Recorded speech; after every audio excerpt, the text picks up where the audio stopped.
नदियों के बिना आदमी का जीवन अधूरा है। गए ज़माने के लोग दरियाओं के किनारे आबाद हुआ करते थे। एक सिमत से दूसरी सिमत जाने के लिए उन पर पुल बनाते थे। दरियाओं पर बने हुए पुल आज भी एक मजबूत रिश्ते की तरह दोनों सिमत के लोगों को मिलाते हैं। मिस्र की नील, लंदन की थेम्स, पेरिस की सेन, लाहौर की रावी और दिल्ली की यमुना नदी की तरह लखनऊ की गोमती नदी भी शहर के दरमियान बहती है और उस पर बने हुए पुल शहर के मुख्तलिफ हिस्सों को एक धागे में पिरोते हैं। तो आज हम बात करते हैं लखनऊ के दोनों सिरों को मिलाने वाले और गोमती नदी पर बने उन 5 पुल की, जो न सिर्फ शहर के हिस्सों को आपस में मिलाते हैं बल्कि अपनी महत्ता के चलते वो अपने आप में इतिहास का अभिन्न हिस्सा है।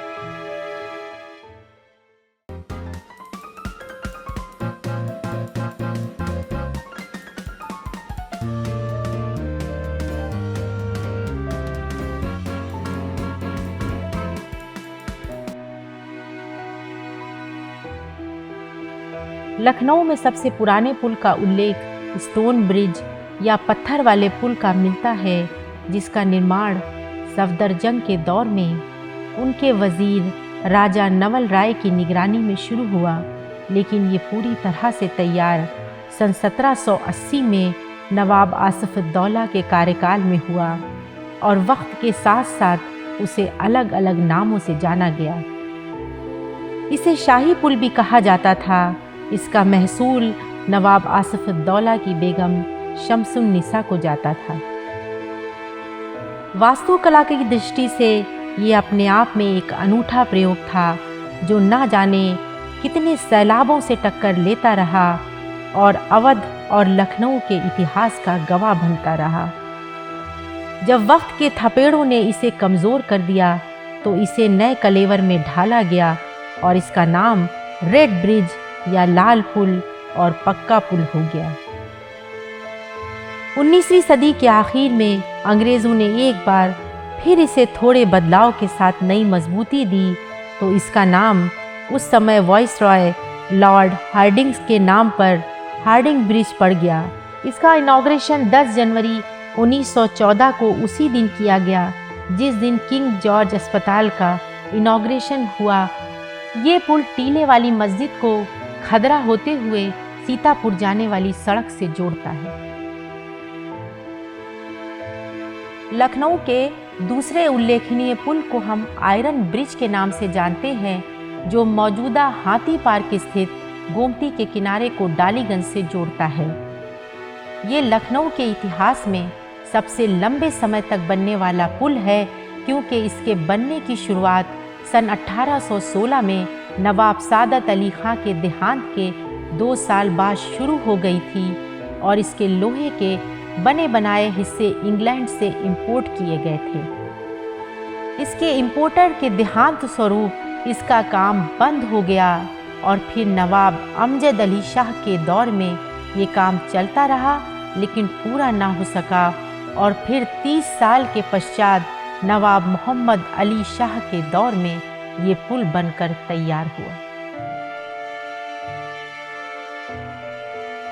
तीसरे ऐतिहासिक पुल को हम मंकी ब्रिज के नाम से जानते हैं, जो कैसरबाग को चांदगंज से जोड़ता है।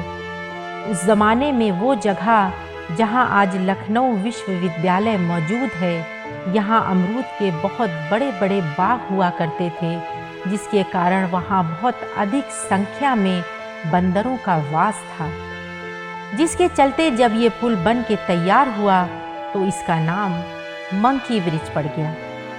कालांतर में जब ये पुल बहुत कमज़ोर हो गया तो आज़ादी के बाद इसका जीर्णोद्धार कराया गया और नदी के तट पर बंदरों की बहुतायत के कारण यहाँ छोटा सा हनुमान मंदिर स्थापित हो गया, जिसके कारण सन 1960 के आसपास इसे हनुमान सेतु के नाम से जाना जाने लगा। आज ये पुल के.डी. सिंह बाबू स्टेडियम के छोर से लखनऊ विश्वविद्यालय को जोड़ता है।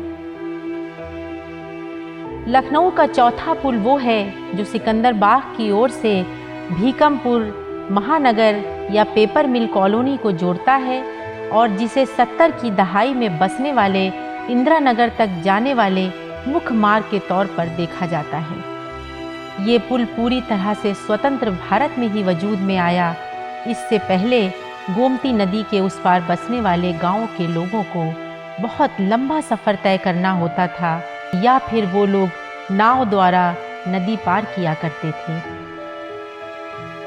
लखनऊ के 5वें पुल का निर्माण बुनियादी तौर पर आवागमन के लिए न होकर सिंचाई क्रांति का प्रतीक गोमती बैराज था, जो सन 1979 में बना और फिर इसके ऊपर एक सड़क मार्ग बनाया गया जो बालू अड्डा डालीबाग को नए शहर गोमती नगर से जोड़ता है। इस पुल के निर्माण का मुख्य कारण उजरियाओं और गाजीपुर जैसे गांव को मुख्य शहर से जोड़ना था।